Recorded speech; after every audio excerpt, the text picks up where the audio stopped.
हे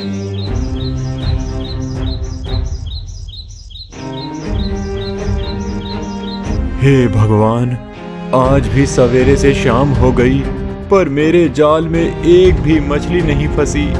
2 दिन से मेरे जाल में मछलियां ही नहीं आ रही हैं। अगर आगे भी ऐसा ही चलता रहा तो मेरे परिवार का गुजारा कैसे हो पाएगा। ये है भोला, गरीबी का दुखियारा, किस्मत का मारा, एक मामूली सा मछुआरा भोला सवेरे से दरिया में जाल डाले बैठे हुआ था। थोड़े समय बाद अचानक भोला के जाल में हलचल होने लगती है। अरे ये क्या हो रहा है? जाल अचानक इतना हिल क्यों रहा है? लगता है जाल में मछलियां फंसी हैं। तभी भोला झट से जाल बाहर निकालता है तो उस जाल में कई सारी बड़ी बड़ी मछलियां फंसी हुई थी। अरे इतनी मछलियां! अरे वाह वाह, आज तो मेरी लॉटरी लग गई। इतनी सारी मछलियां फंस गई आज तो जाल में। तभी भोला उन सारी मछलियों को जाल से निकालता है और उन्हें अपनी टोकरी में डालता है। शांति इतनी सारी मछलियां देखकर बहुत खुश हो जाएगी। तभी भोला मछलियों से भरा टोकरा अपने सर पर लेकर पास के गांव नीम गांव में अपने छोटे से कमरे के घर में ले जाता है, जहां घर में एक चारपाई, मिट्टी का चूल्हा और कुछ ही बर्तन थे। चारपाई पर भोला की जवान बेटी सपना बैठी हुई थी और पत्नी शांति वो मिट्टी के चूल्हे के पास बैठी हुई थी। जी आप मछली लाए कि नहीं? भूख के मारे हमारी जान निकल रही है। हाँ हाँ शांति, लाया हूँ ना, पर एक नहीं, मैं तो कई सारी मछलियाँ लेकर आया हूँ। ये देखो। शांति और सपना मछलियों को देखकर काफी खुश हो जाती हैं। अरे वाह, इतनी सारी मछलियाँ! माँ तुरंत खाने की व्यवस्था कीजिए, मुझसे अब भूख बर्दाश्त नहीं हो रही है माँ। हाँ हाँ मेरी बच्ची, अभी बनाती हूँ मछलियाँ। तभी शांति खाने की व्यवस्था करने में लग जाती है। भोला और उसके परिवार वालों की आर्थिक स्थिति बेहद गरीबों वाली है। अगले दिन सवेरे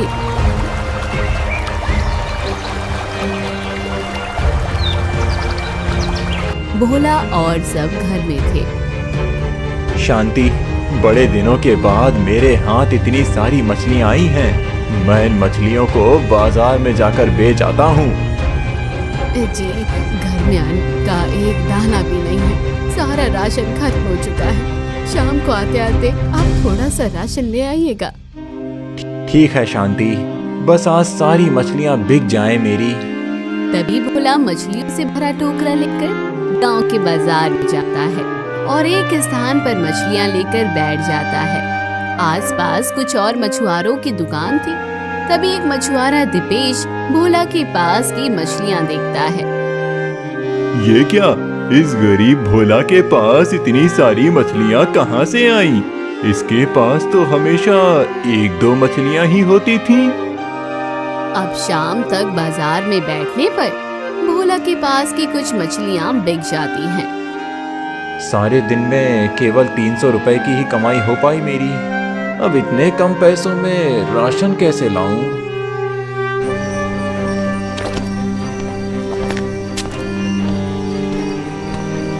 तभी भोला उन पैसों से थोड़ा राशन लेकर घर आता है। अगले दिन भोला फिर से बची हुई मछलियाँ लेकर बाजार आता है और आज भी उसकी 1-2 मछलियाँ ही बिक पाती है। रात का समय भोला, शांति और सपना तीनों अपने घर में थे। जी 4 दिन बाद मकान मालिक अपना किराया लेने आ जाएगा। अब उसे कहाँ से देंगे हम पैसे? हमारे पास तो इस बार भी पैसे नहीं जम पाए हैं। हाँ शांति, सोचा था इस बार ज्यादा मछलियाँ हाथ आएंगी तो हम मकान मालिक को पैसे दे देंगे। पिछली बार तो मैं मुखिया जी से जैसे तैसे उधार पैसे ले आया था, पर इस बार कैसे करूं पैसों की व्यवस्था? इस गरीबी ने तो हमें कैसे जकड़ कर रखा है। ये गरीबी हमारा पीछा ही नहीं छोड़ रही है। माँ मेरी उम्र की सभी लड़कियों की शादी हो चुकी है, केवल एक मैं ही हूँ अब तक कुंवारी। मेरी शादी कब होगी माँ? बिटिया, हम भी चाहते हैं कि तेरा ब्याह हो जाए और तेरा घर संसार बस जाए, पर हम जैसे गरीब जिनके पास खाने के लिए दाना नहीं और जीने के लिए पैसा नहीं है, ऐसे में हम तेरा ब्याह कैसे करवाएं? गरीबी इतनी ज्यादा थी कि उसने भोला के घर में ही नहीं बल्कि भोला और उसके परिवार वालों के जीवन में काफी मजबूत डोरा डाल रखा था। गरीबी के चलते सपना की भी शादी नहीं हो पा रही थी। कोई नहीं शांति, मैं इस बार भी मुखिया जी से उधार पैसे मांग लूंगा। अब इसी तरह दिन प्रतिदिन बीतने लगे। 4 दिन बाद भोला गांव के मुखिया बलराम के पास आता है। पिछले महीने ही तो मैंने तुझे 1000 रुपए दिए थे भोला, वो तो तू अब तक लौटा नहीं पाया और फिर से उधार पैसे मांगने आ गया मुझसे। मालिक, जरा परेशानियां चल रही हैं। जैसे ही मेरे पास पैसे आएंगे मैं आपको सूद समेत सारा पैसा लौटा दूंगा मालिक। काफी मिन्नतों के बाद मुखिया बलराम इस बार भी भोला को पैसे दे देता है और भोला वो पैसे मकान मालिक को दे देता है। रात का समय भोला और सब घर में थे। एक तो मछलियां ज्यादा हाथ नहीं आ रही हैं और जो आ रही हैं वो जल्दी बिकने का नाम नहीं ले रही। पता नहीं कब तक हमारे जीवन से ये गरीबी दूर होगी। भगवान जी, इस संसार में मैं ही इतना गरीब क्यों हूँ? आपने मुझे औरों की तरह धनी क्यों नहीं बनाया? क्यों नहीं बनाया भगवान जी? अपनी गरीबी को देखकर भोला काफी टूट चुका था। अब इसी तरह से दिन प्रतिदिन बीतने लगे। भोला के हाथों अभी कुछ ही मछलियां आती हैं, तो कभी आती ही नहीं, जिसके चलते भोला हर बार अपनी जरूरतें पूरी करने के लिए गांव वालों से कर्ज लेने लगा।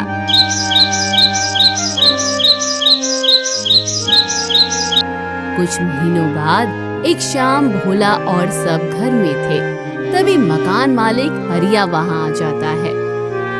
भोला, 2 महीने से तूने मुझे मकान का किराया नहीं दिया। चल, मकान का किराया निकाल।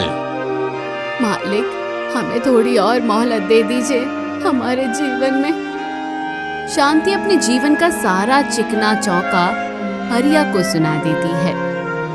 मैं तुम्हारे जीवन की परेशानियों का क्या करूं? मुझे केवल अपने पैसों से मतलब है। कल तक अगर मुझे मकान का किराया नहीं मिला तो चुपचाप मेरे इस घर को खाली करके चले जाना। और हाँ, एक भी सामान मैं तुम्हें यहाँ से ले जाने नहीं दूंगा। किराए के बदले मैं तुम्हारे घर का सारा सामान हड़प लूंगा, समझे? धमकी देकर मकान मालिक हरिया वहाँ से चला जाता है। जी आप कुछ कीजिए ना, अगर हमें इस घर से निकाल दिया गया तो हम कहाँ जाएंगे? आप मुखिया जी से पैसे मांग कर देखिए तो। नहीं शांति, मुखिया जी का हम पर काफी ज्यादा पैसा हो चुका है। वो अब मुझे फूटी कौड़ी भी नहीं देंगे।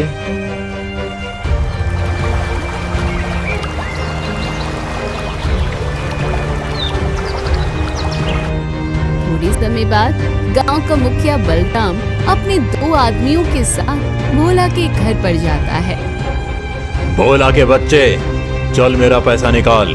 सूद समेत पूरे 10,000 रुपए हो चुके हैं तुझ पर। जल्दी मेरा पैसा दे, वरना मैं तेरी टांगे तोड़ दूंगा।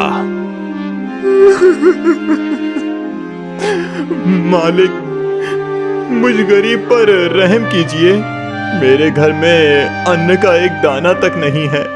2 दिन से हम भूखे बैठे हैं और हाथ में एक भी मछली नहीं आ रही। मुझे थोड़ी मोहलत और दे दीजिए मालिक, और दे दीजिए।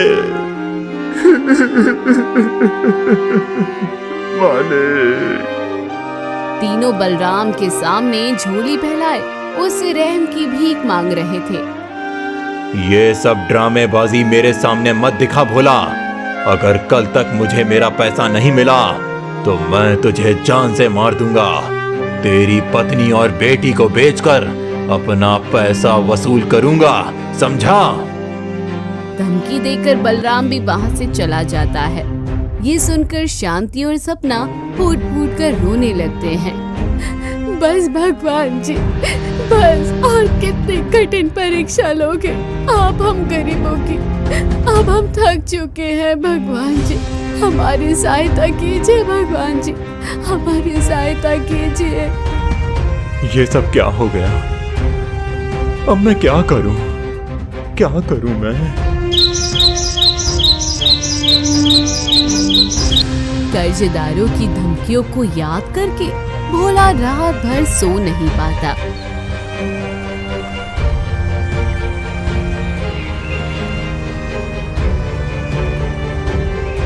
अगले दिन सवेरे मकान मालिक सवेरा होते ही भोला के पास चला जाता है और पैसे ना मिलने पर भोला और उसके परिवार वालों को शरीर के कपड़ों के साथ उस घर से बाहर निकाल देता है। तीनों सड़क पर खड़े रो रहे थे। माँ, ये क्या हो गया? अब हम कहाँ जाएंगे? माँ जी सुनिए, अगर मुखिया जी आ गए तो वो पता नहीं आपके साथ क्या कर बैठेंगे। चलिए जी, हम यहाँ से भाग चलते हैं। हाँ शांति, चलो। भोला अपना जाल उठाता है और तीनों पैदल चलते हुए जंगल के रास्ते गांव से बाहर जाने लगते हैं। काफी दूर चलते चलते तीनों एक अन्य गांव के करीब चले जाते हैं। चलते चलते तीनों की हालत बेहद खराब हो चुकी थी। भूख के मारे तीनों का बुरा हाल हुए जा रहा था। बस माँ, अब और नहीं चला जा रहा मुझसे। माँ, अब और नहीं चला जा रहा। चला तो मुझसे भी नहीं जा रहा बेटा, भूख के मारे चक्कर आ रहे हैं मुझे तो। 3 दिनों से हमारे पेट में अन्न का दाना नहीं है। थोड़ा आगे चलते हैं, कोई अच्छी जगह मिल गई तो वहां बैठ जाएंगे। शायद वहां हमें कुछ खाने को भी मिल जाए। अंधेरा होने को आ रहा था। तीनों चलते चलते एक बड़े से दरिया के पास आ जाते हैं। सामने थोड़ी दूरी पर एक बड़ा सा गांव था। दरिया के पास एक तंबू लगा हुआ था। शायद वो किसी का घर है, चलो हम वहीं जाते हैं। तीनों जब उस तंबू के अंदर आते हैं तो अंदर कोई नहीं था। यहाँ तो कोई नहीं है। मुझे बहुत चक्कर आ रहे हैं, हम यहीं सो जाते हैं चलकर माँ, पैर भी दर्द कर रहा है। दोस्तों, इस संसार में हम इंसानों के लिए सबसे अहम चीज खाना। अगर हमें खाना ना मिला तो हमारे जीवन का कोई वजूद ही नहीं होता है। तभी तीनों इसी तंबू के अंदर सो जाते हैं।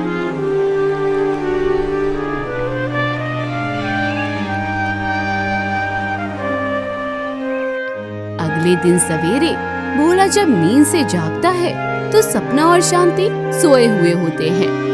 शांति, उठो, सवेरा हो गया शांति। तभी भोला शांति और सपना के शरीर को हाथ लगाता है तो दोनों का शरीर बुखार से भट्टी की तरह तप रहा था। अरे बाप रे, इन दोनों का शरीर तो भट्टी की तरह तप रहा है। अब मैं क्या करूं? लगता है भूखे रहने से और इतना ज्यादा चलने से दोनों बीमार हो गए। मुझे कहीं से भी इन्हें खाना लाकर देना होगा। भोला तंबू से बाहर आता है और आसपास कुछ खाने के लिए देखने लगता है तो उसे वहाँ कुछ नहीं मिलता। तभी वो पास के गांव में आकर वहाँ के निवासियों से सहायता मांगता है, पर कोई भी भोला की सहायता नहीं करता। थका हारा भोला वापस उसी दरिया के पास अपने तंबू में आकर बैठ जाता है। बाबा, मुझे बहुत दर्द हो रहा है, ये तकलीफ अब बर्दाश्त नहीं हो रही मुझसे। भोला जी, अगर आपको खाना नहीं मिल रहा है तो आप मुझे थोड़ा सा जहर खिला दीजिए ताकि मेरी ये तकलीफ दूर हो जाए। अपनी बेटी और पत्नी के दर्दनुमा आंसू और इनकी दर्दनुमा बातें सुनकर भोला का दिल दहला उठता है और वो रोते रोते तंबू से बाहर दरिया किनारे आकर बैठ जाता है।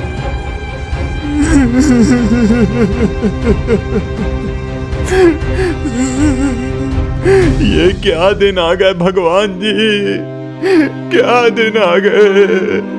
मेरी पत्नी और बच्ची इतनी तड़प रही है और मैं इनके लिए कुछ नहीं कर पा रहा हूँ।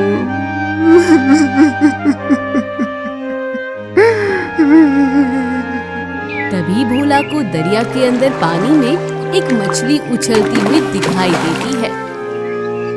अरे मछली, लगता है इस दरिया में काफी मछलियां हैं। चलो मैं मछली पकड़ने की कोशिश करता हूँ। अगर मछलियां हाथ आईं तो हम उसी को खाकर अपनी भूख मिटा देंगे। तभी भोला अपना जाल दरिया के पानी में फेंककर वहीं किनारे पर बैठ जाता है। काफी समय तक वहाँ बैठने के बाद अचानक जाल में हल्की सी हलचल होने लगती है। अरे लगता है जाल में मछली फंसी है। तभी भोला झट से जाल ऊपर खींचता है तो उसके जाल में एक सुंदर सी बड़ी मछली फंसती है।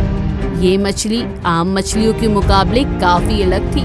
तभी भोला उसे हाथ में लेता है।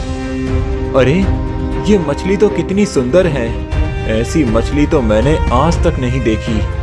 इसे तो काटने का भी मन नहीं कर रहा है, पर क्या करूं, अपनी पत्नी और बेटी की खातिर मुझे इस सुंदर मछली को मारकर पकाना होगा। तभी ये सुंदर सी मछली कहती है, भोला ऐसा मत करना, मेरी हत्या मत करना भोला।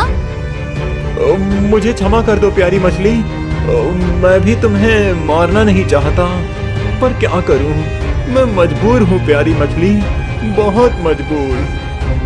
मजबूर? क्या मजबूरी है तुम्हारी, मुझे बताओ। तभी भोला उस मछली को अपनी सारी परेशानियां बताता है। ओह, तो तुम्हारे जीवन में तो वाकई काफी दुख है भोला, पर तुम चिंता मत करो, मैं एक जादुई मछली हूँ और अब मैं तुम्हारे जीवन के सारे दुख दूर कर दूंगी। ये सुनकर भोला दंग रह जाता है। क्या जादुई मछली? हाँ भोला, तुम जैसे जीवन के दुखियारों का दुख दूर करने के लिए ही मेरा जन्म हुआ है। तुम एक बड़ा खाली बर्तन लाओ और उसमें मुझे रखकर वापस उस बर्तन से बाहर निकाल दो। पर मेरे पास तो बर्तन ही नहीं है। मेरा जादू ऐसे काम नहीं करता, वरना मैं तुम्हें अपनी जादुई शक्ति से एक बड़ा बर्तन जरूर देती। तुम तुरंत कहीं से भी एक बर्तन की व्यवस्था करो। तभी भोला उस जादुई मछली को अपने तंबू में रखकर पास के गांव में आकर लोगों से बर्तन मांगने लगता है, पर कोई उसे बर्तन नहीं देता। इतनी मुश्किल से अपने भाग्य को चमकाने का मौका मिला है मुझे। भगवान जी मेरी सहायता कीजिए, बस कहीं से मुझे एक बर्तन मिल जाए। बिना बर्तन के उस जादुई मछली का जादू काम नहीं करेगा। तभी भोला को एक घर के बाहर एक बड़ा सा बर्तन पड़ा दिखाई देता है। इस घर में कोई नहीं है।